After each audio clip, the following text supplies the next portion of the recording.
Today's video, we got a very heated topic. 2 strokes versus 4 strokes. I will be comparing 125 2 strokes to the 250 4 strokes and also the 250 2 strokes to the 450 4 strokes. I'm not going to be comparing every single 2 stroke to every single 4 stroke. That's just going to take way too much time and I'm a bit lazy. So I got 2 tests in this video. A top speed test on the compound, basically seeing what the top speed is on each bike and how quickly I can get up to speed. I'm only running the stock setup on all the bikes in this video, so no setups. And then the second test is doing a short race on OSS with the 125s and 250s, and then doing a short race on Agueda, Portugal with the 250 2 strokes and 450 4 strokes, and comparing the total race time and my quickest lap time, and I will be counting in the amount of crashes I have as well.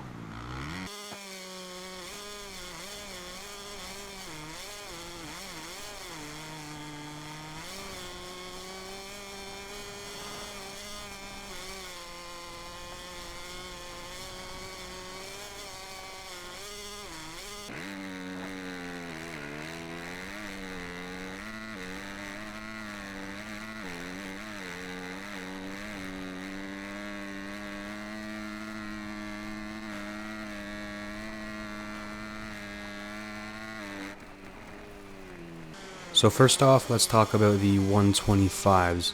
For the sake of this video, I mainly just use the KTM 125 because from the few that I have tested, this one seemed to be by far the best. So right away, one thing I noticed with the 2 strokes, you have to shift them like fucking crazy. It seems like the 2 strokes really like to bog pretty easily in MXGP 2021, but also if you don't shift quick enough, the bike just over revs and you're pretty much going nowhere. The KTM does have 6 gears on it, but you don't ever need to touch the 6th gear, not even really the 5th gear as well, depending on what your setup is. But like I said, I'm using the stock setup for this video. I also think the 125 is kind of a little slow in a straight line. I think the top speed is fine, but it seems like it takes quite a bit of time to get it up to speed, so it's a little slow coming into corners. The mid-range speed isn't too bad, but then the top end speed is where the bike kind of excels, but you don't really ever get to feel that power on the bike because most of the tracks, or just the game in general, you never really get going that fast at all. The 125 KTM handles pretty good. It feels super light.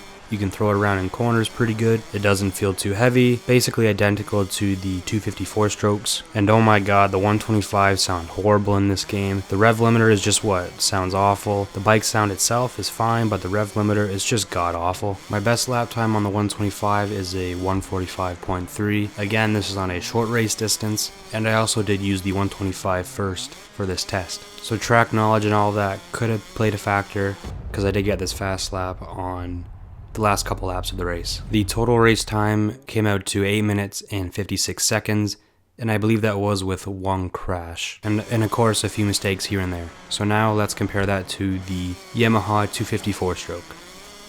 So right away, this bike felt a lot more comfortable for me. Maybe because I put more time on the bike in the game, but right away it just felt a lot faster, a lot more smoother. The 2-stroke, it was super hard to keep momentum, especially on this track, OSS. But the 254 stroke, I did not have to ride this bike nearly as hard as I did the 2-stroke.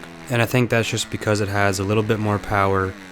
Coming out of corners, the acceleration feels a little bit better. Mid to top range speed is pretty much identical, but again, coming out of corners, the Yamaha 254 stroke is a little bit quicker than the 125. The suspension also felt a tiny bit better on this bike, especially in the roller section on this track. I was pretty comfortably making that big double after it, but on the 125 I found myself struggling to hit that jump. The 254 stroke and 125s pretty much handle identically. There isn't much of a difference between them at all. My fastest lap time was a 144.9, but right away I was already putting down 145s with this bike. It could have been down to track knowledge, but I just think it's just a better bike in general. And my total race time was 8 minutes and 49 seconds. So overall, the lap times were just a little bit quicker, and over the course of a short race, I believe I only crashed once on this race as well, and I finished about 7-8 seconds clear of the 125. And I felt like I made even more mistakes with the 4-stroke,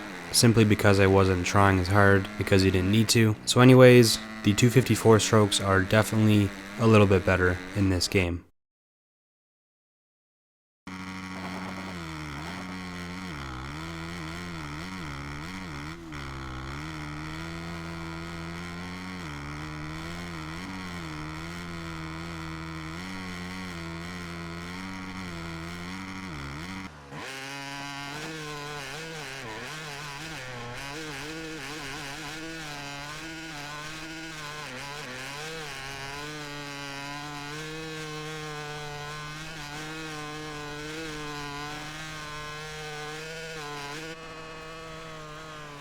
So this time we're going to look at the 4-stroke first instead of the 2-stroke. For this video I am using the Kawasaki 450 and I will be comparing it to the YZ250 2-stroke. So the Kawasaki is not the fastest 450 in the game top speed wise, but it might be the best handling bike in the game. I've already reviewed it in my 450 shootout video that I did about a month ago now. So the bike feels great, suspension's good, brakes are good, it handles like a dream. It just lacks that little bit of power coming out of corners and also top speed wise. And this Agueda Portugal track I have probably played the least in the game. I believe I did crash 2 or 3 times in this race, so that will be a factor in the total race time. I don't know what a good lap around this track is, but the fast lap I was able to get was a 1:34.0, and my total race time was 9 minutes and 26 seconds. Overall, the Kawasaki, it's a great bike. 450s, they're all pretty damn fast, except for the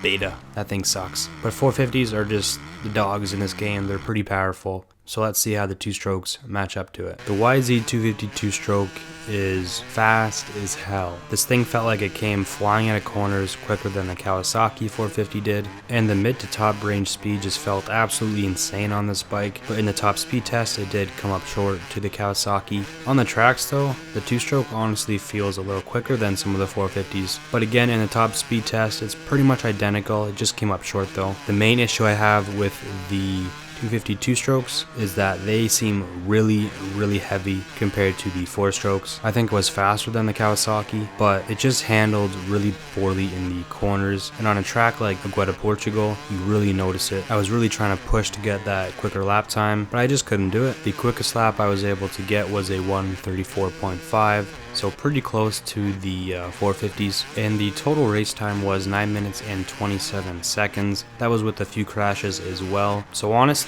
I'd say it's pretty much a tie. They are pretty close to each other in pretty much everywhere on the track, except the handling is a bit worse on the 2-strokes. It's kind of hard to pick which one would be better, but honestly man, I'd say it's pretty much a tie. So the 250 4-strokes beat out the 125 2-strokes, and the 450 4-strokes and the 250 2-strokes are pretty much identical, so I don't really have a winner there. Other than that though, that's all I have to say for this video. Hope you enjoyed and take care.